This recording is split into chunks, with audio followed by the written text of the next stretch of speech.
এই বৃষ্টির দিনে ইলিশ মাছ ভাজা আর খিচুড়ি খেতে কিন্তু দারুণ লাগে। তবে হ্যাঁ, যদি ইলিশ মাছের টেস্ট হয়। আমাদের বাড়িতে কিন্তু দুবার ইলিশ মাছ এসেছে, একদমই টেস্ট বলতে কিছু নেই।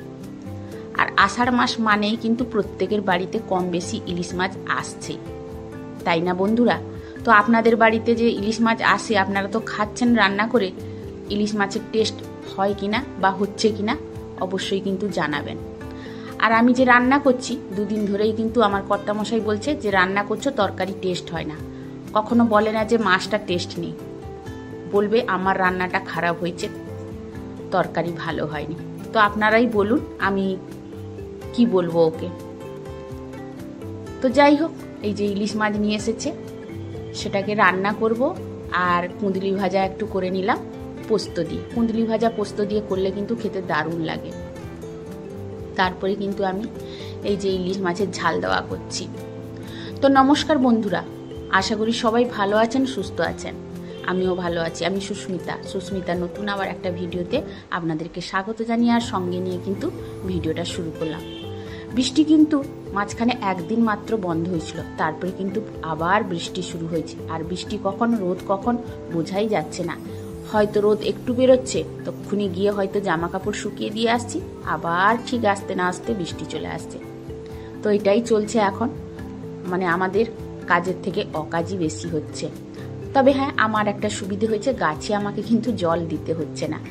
আজকে সকালেই গিয়ে দিয়েছিলাম জল, এতটা রোদ বেরিয়েছিল। তো তারপরে দেখি 2 ঘন্টা পরে একদম কালো মেঘে আচ্ছন্ন হয়ে পুরো বৃষ্টি ঢেলে দিয়ে চলে গেল। তো এখন কিন্তু বৃষ্টি কম বেশি হতেই আছে। তো যাই হোক, এই যে আমার কিন্তু ইলিশ মাছের ঝাল দেওয়াটা ওইদিকে চাপিয়ে দিয়েছি। আর একটা জিনিস আপনাদের সঙ্গে শেয়ার করছি। এটা করছি আমি কিন্তু লেমন সিরাপ, মানে লেবুর জুস একটা বানাচ্ছি। এটা বানিয়ে কিন্তু আমি স্টোর করে রাখবো।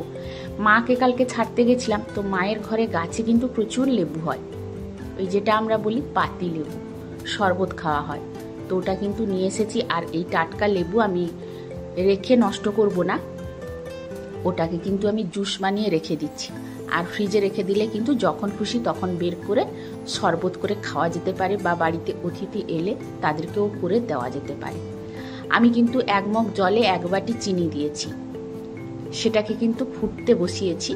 তো গরম হয়ে একটা তারে পরিণত হয়ে গেলে তখন কিন্তু আমি লেবুর জুসটা দিব। আর এইদিকে কিন্তু আমি লেবুটা ভালো করে চিপড়ে নিচ্ছি, বিচি যেন একটাও না যায়, তাহলে কিন্তু তেতো হয়ে যাবে।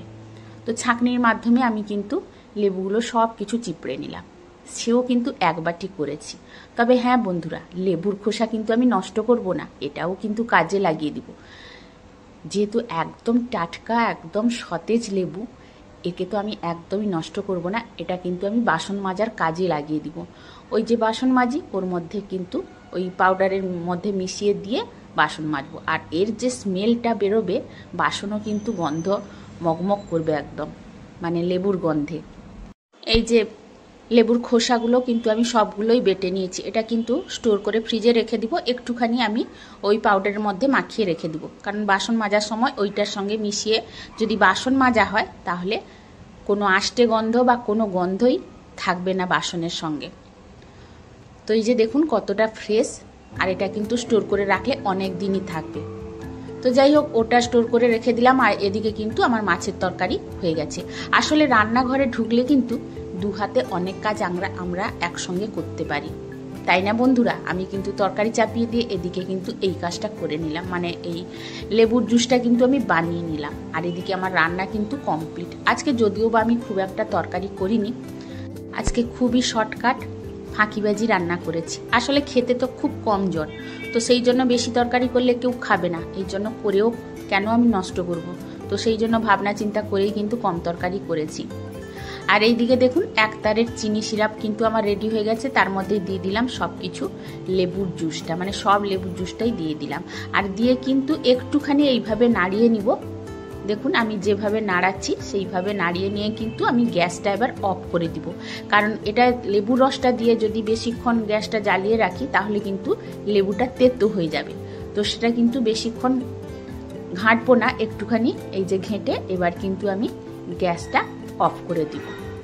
তারপরে ঠান্ডা হলে তবে গিয়ে আমি কিন্তু যে জায়গাটায় রাখবো তার মধ্যে কিন্তু ঢেলে দেবো। আমি কিন্তু ওই ম্যাগি সস বোতল ধুয়ে রেখেছি ওর মধ্যেই রাখবো। তো সেটা যথেষ্ট ঠান্ডা হওয়া দরকার, মানে একদম ঠান্ডা নর্মাল টেম্পারেচার হয়ে গেলে তারপরে গিয়ে আমি ওটার মধ্যে ঢোকাবো লেবুর সিরাপটা। তো তারপরে কিন্তু আমি চলে এলাম, এই ডাইনিং টেবিলটা আমার কিন্তু ক্লিন অনেক দিন হয়নি। আসলে খাওয়া হচ্ছে, বসা হচ্ছে, এতেই কিন্তু সব কিছু হচ্ছে। আমি জিনিসও রাখছি এর মধ্যে, কারণ আমার আর স্টোর করার মতো বা আলাদা জায়গায় রাখার মতো জায়গা নেই। তো তার জন্য কিন্তু আমি এর উপরেই সব কিছু রাখি। তো আজকে ভাবলাম এটাকে একটু ক্লিন করে নিই। তো সেটাও কিন্তু ওই টেবিল ক্লথের উপরেই কিন্তু আমি একটু স্কচ ব্রাইট দিয়ে ভালো করে হালকা করে ঘষে নিয়েছি। ঘষে নিয়ে ভালো করে ধুয়ে মুছে পরিষ্কার করে নিলাম। ভেজা কাপড় দিয়ে মুছে নিয়েছি, দিয়ে পরিষ্কার করে নিলাম। আর ওইদিকে যে আমার মোবাইলের চার্জারটা কিন্তু এখানে প্রায় সময় থাকে, কারণ আমি যে এখানে ভিডিও করি বা আমার রান্নাঘরেই তো আমার সব কাজ, তাই না বন্ধুরা? তো রান্না করতে করতে অনেক সময় ফোন আসে বা ফোনে চার্জ শেষ হয়ে যায়। আসলে ইদানিং কয়েকটি দিন হলো আমার ফোনটা একটু কাজ করছে না, মানে তাড়াতাড়ি খুব চার্জ শেষ হয়ে যাচ্ছে। তো সেই জন্য কাছেই এনে কিন্তু রেখেছি। তো যাই হোক, টেবিলটা আমি ভালো করে পরিষ্কার করে নিয়েছি। তারপরে চলে এলাম এই যে ড্রয়ারটাকে আজকে ভালো করে ক্লিন করব। কারণ এই ড্রয়ারটা দেখলাম যে তেমন একটা জিনিস কিছু নেই, এই আলতু ফালতু জিনিস এর মধ্যে ঢোকানো আছে।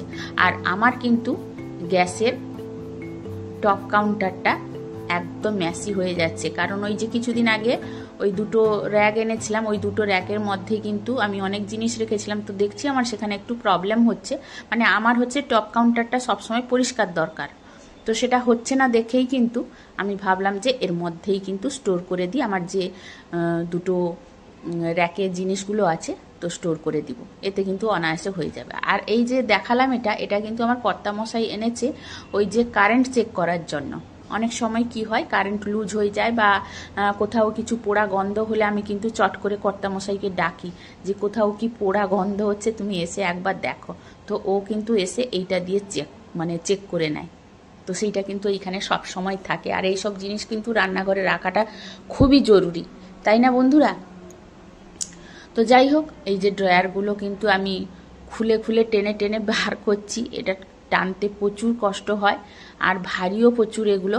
তো যাই হোক, অনেক কষ্ট করে টেনেছি। আসলে ছেলে যখন থাকতো ছেলেকে বললে ও খুলে দিত। তারপরে এই যে দেখুন এর নিচে কি অবস্থা হয়েছে, অনেকটাই নোংরা হয়েছে। তো সেটাও পরিষ্কার করে নিব। আর যেসব বন্ধুরা আমার ভিডিওটি এতক্ষণ ধরে দেখছেন তাদেরকে জানাই অনেক অনেক ধন্যবাদ। আর নতুন কোনো বন্ধুরা যদি ভিডিওটি দেখার জন্য এসে থাকেন, ভিডিওটির কোনো অংশ বা আমার কোনো কথা বা কাজ যদি আপনাদের এতটুকু ভালো লেগে থাকে, তাহলে অবশ্যই একটা সাবস্ক্রাইব করে পাশে থেকে যেতে পারেন বন্ধু হয়ে। আর যেসব বন্ধুরা অলরেডি এই কাজটি করে রেখেছেন তাদেরকে জানাই অনেক অনেক ধন্যবাদ। আশা করি আগামী দিনগুলোতেও এইভাবে আমার পাশে থাকবেন আর এইভাবে আমাকে সাপোর্ট করবেন। তো তারপরে দেখুন আমি যেহেতু নিচে নোংরা হয়ে যায়, ভাবলাম যে খবরের কাগজ দিয়ে দিই। কিছুদিন আগে সেপাশে ড্রয়ারগুলো করেছিলাম, তো সেগুলোতেও কিন্তু আমি খবরের কাগজ দিয়ে দিয়েছি। আর এতে কিন্তু আমি স্যালোটেপ মারিয়ে দিলাম, যেহেতু আমি ডবল দিয়েছি খবরের কাগজ। তো স্যালোটেপ এই জন্য দিলাম যাতে উড়ে আসবে না বা ওর মধ্যে আরশোলা পোকামাকড় ঢুকে যাবে না, এই জন্য কিন্তু আমি একদম চেপে দিলাম। আর তারপরে কিন্তু এই যে ড্রয়ার পুরো পরিষ্কার করে নিলাম, করে নিয়ে একদম ঢুকিয়ে দিলাম। আর এতে কিন্তু আমার গ্রিস দেওয়া আছে, এই যে টানা যে ড্রয়ারের সাইডে যে ক্লিপগুলো আছে ওতে কিন্তু গ্রিস দেওয়া আছে, যার জন্য কিন্তু তাড়াতাড়ি করে ঢোকানো হয়ে গেল।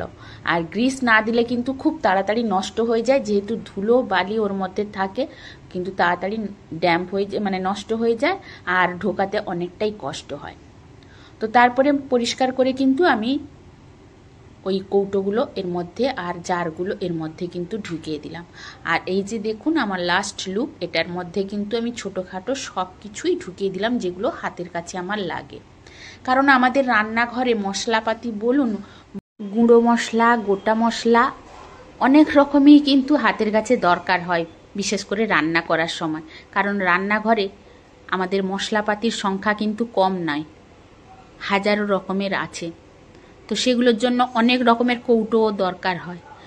তো আমি কিন্তু সেই ছোটোখাটো সব রকমের কৌটো এর মধ্যে কিন্তু অ্যাডজাস্ট করে রেখে দিলাম। আর তারপরে চলে এলাম এই যে লেমনের জুসটা কিন্তু এবার ওই কাঁচের বোতলের মধ্যে ঢেলে দিব। একদম ঠান্ডা হয়ে গেছে, তো সেই জন্য কিন্তু এটা কিন্তু আমার কোনো কেনা বোতল না, এটা হচ্ছে ম্যাগি সস বোতল।